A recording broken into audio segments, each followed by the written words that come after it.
gonna do kind of just answer kind of the most asked questions about upper blepharoplasty surgery.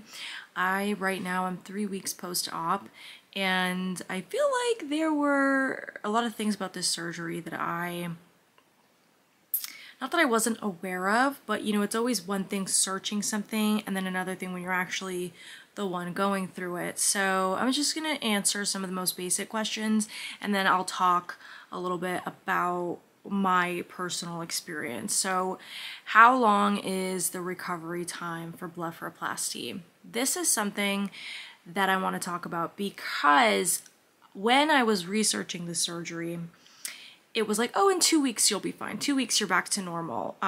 You're healed and you're ready to go. It's not 2 weeks of recovery from this surgery, okay? Yes, the surgery itself does not hurt, and you're fine, but your eyes don't look cute and healed and ready to be out in the world by week 2. You're still going through changes. So right now, this is where I'm at, and I'm 3 weeks post-op, okay? Now you can still see, like you see that little line here?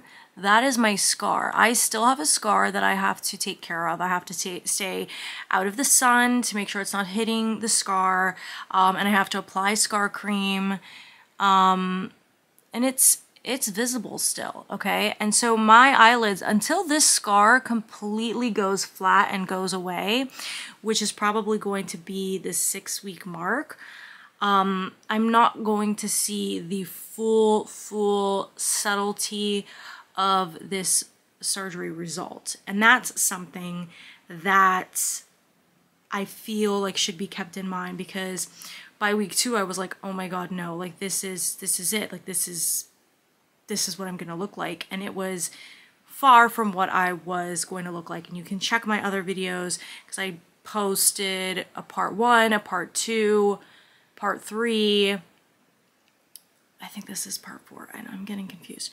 Anyway, your eyelids are not gonna look like what they look like week 2. That's not going to be the final result. The final result is going to be when that scar heals, because this scar affects where your eyelid is positioned and where it's going to sit. So this right now is a better example probably of what I'm going to result as, but there's still going to be a slight difference and a slight change. And I'm so much happier with how I look, how the eyelids look post 3 weeks than how they did post 2 weeks. Post 2 weeks, I was not happy with what my eyelids looked like.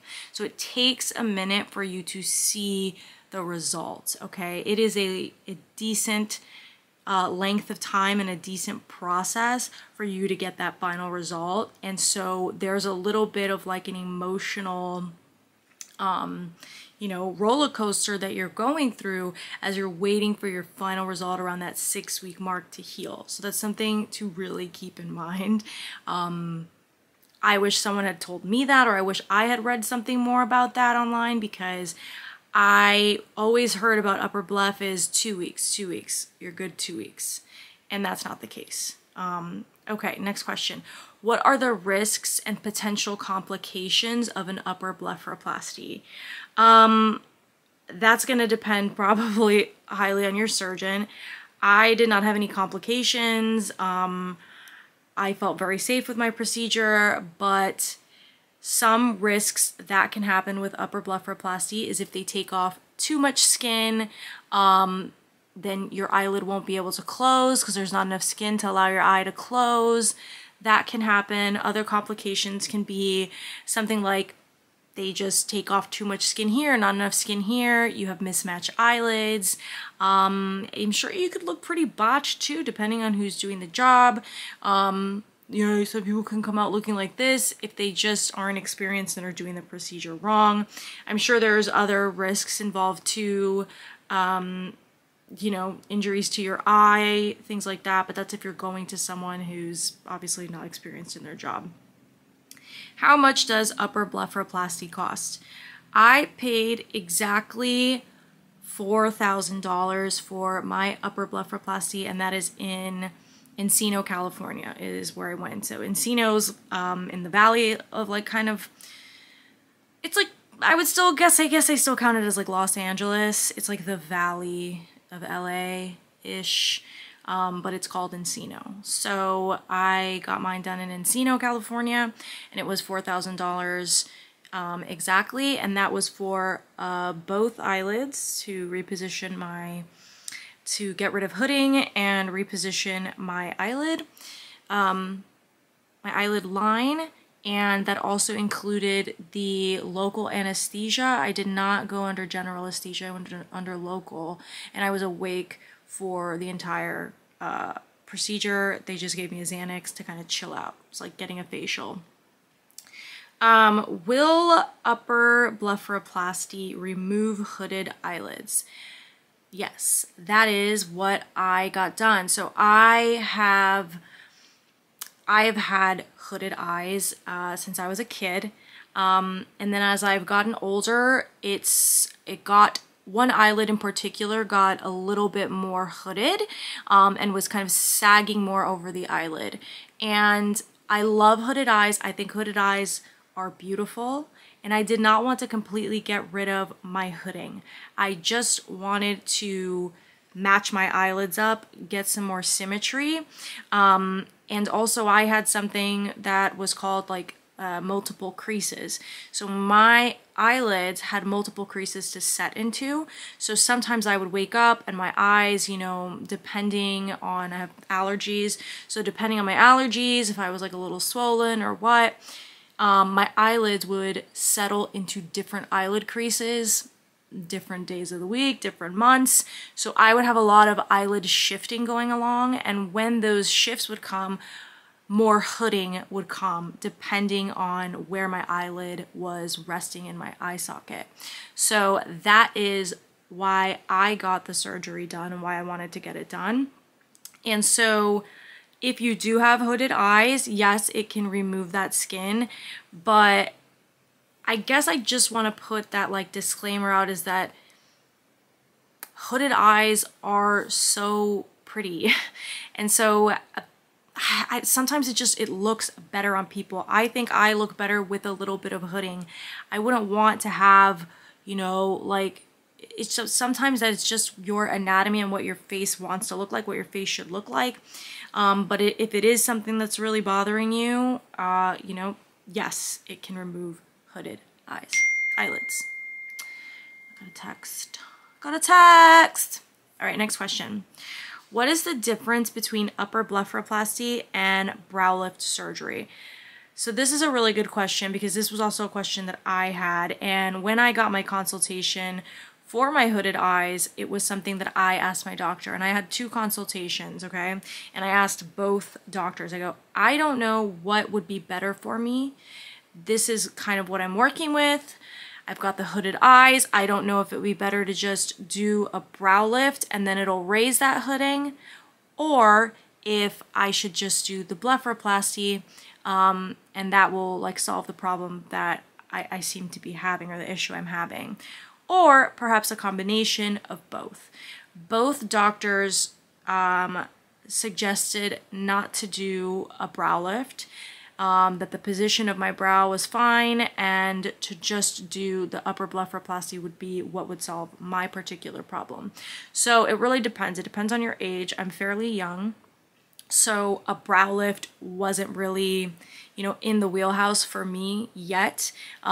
If you're gonna do a brow lift, that would be like if your brows are like really sagging, and then they would, you know, lift. So if you want something like, let's say like a cat eye look or something like that, or that ponytail lift, you might want to do a brow lift. But if your only concern is just that hooding of the eyelids and you want more eyelid space, you want less hooding or something like that, then you would probably go in just for a blepharoplasty. And the blepharoplasty operates literally only on the eyelid skin. A brow lift is going to be, you know, pulling up your forehead, things like that, and facial muscles. So it's a very different procedure, and a brow lift is a much more intense procedure than something like the upper blepharoplasty. Can upper blepharoplasty improve my vision if my eyelids are obstructing it?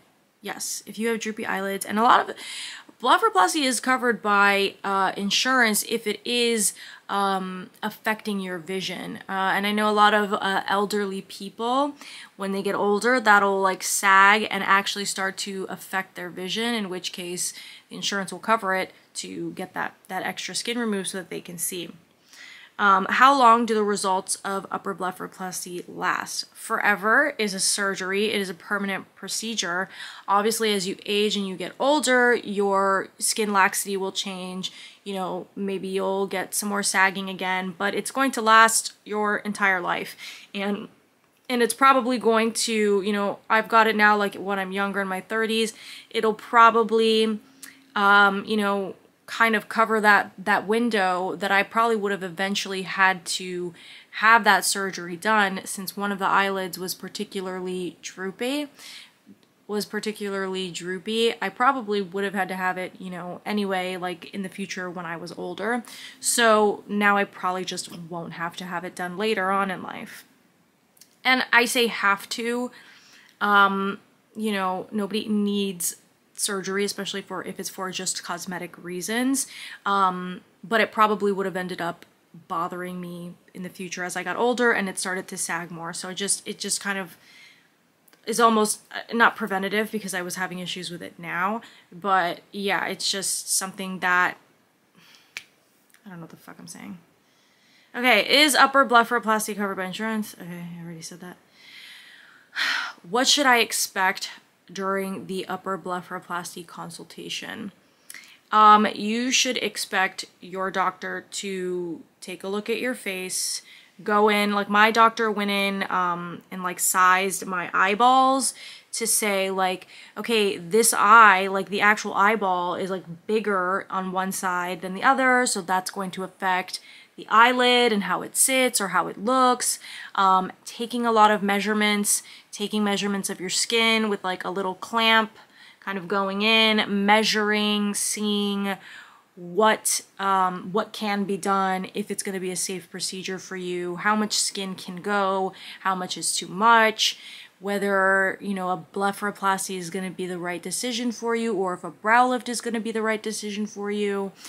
Talking to your doctor about, you know, what you're looking for and your expectations, and then they'll be able to tell you, you know, what is going to be the better route or the better solution for you. During the actual surgery, on the day of my surgery, my doctor went in. She did a lot of measurements, because you have to be very precise with this, okay? She did a lot of measurements to make sure that she was going to take off enough skin where my eyelid will sit properly in the crease, okay? One eyelid had more sagging than the other, so she had to measure more skin on one side than the other. And then she also had to measure to make sure that my eyelids would still close after removing the skin, and ensuring that I would still have just a little bit of hooding as well. So those are all things that are going to be measured and looked at during your consultation. I'm doing a video. That are going to be looked at, and then once you're actually in the surgery, if you choose local anesthesia like me, I was awake in the office, laying on a table, listening to spa music, and, you know, they just, with the local anesthesia, you cannot feel anything. She does her marking, she clips the skin off, and then she stitches it back up. And that is how the surgery is done. It took about 45 minutes total. Are there non-surgical alternatives to an upper blepharoplasty for eyelid rejuvenation? Yes, there is. From what I have seen, it's like plasma pen, and it's kind of like a laser that, and also thermage, which is another like heat laser that goes in and somehow tightens your skin.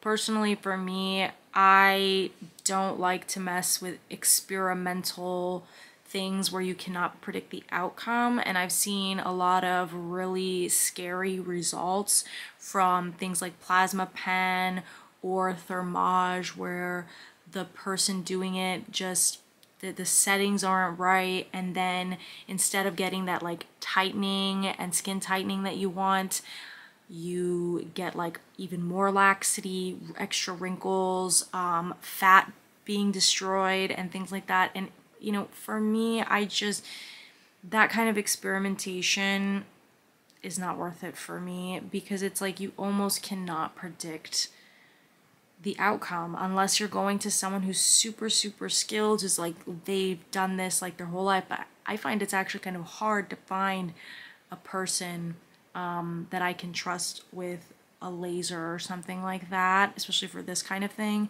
And they're also really expensive. They're around the same cost as the actual surgery, maybe a little bit less. So for me personally, I'm like, I would rather just get the surgery because it's very precise, it's very specific. I'm going to an oculoplastic surgeon. They know what they're doing. They've done it a million times before. It's not an experimental device. It is the skill work of the particular surgeon. And they have control over it, you know, versus like these lasers. I feel like a lot of times anyone can buy a fucking laser.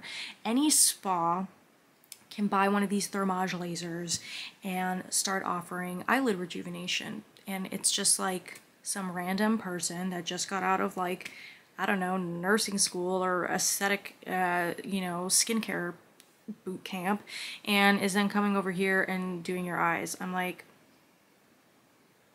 I like to see a little bit of a degree or something like that. Like, you studied. I want board certified people working on me. I don't want someone without actual board certification in something operating on me. So there are non-surgical alternatives, but personally they scare me. And I know it seems weird because, like, right, like surgery is a little scarier, but yeah, that's just my personal opinion. So this is me 3 weeks post-op. I will definitely keep you updated on 6 weeks. I am so ready for the scar to be gone.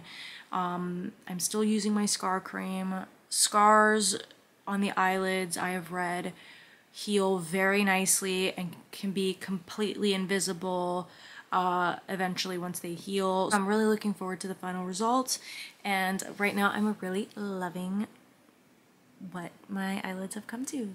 I feel like I look like myself. I feel like I look more refreshed. I feel like I have to wear less makeup. Like, it's cool so far. So I will keep you posted on 6 weeks.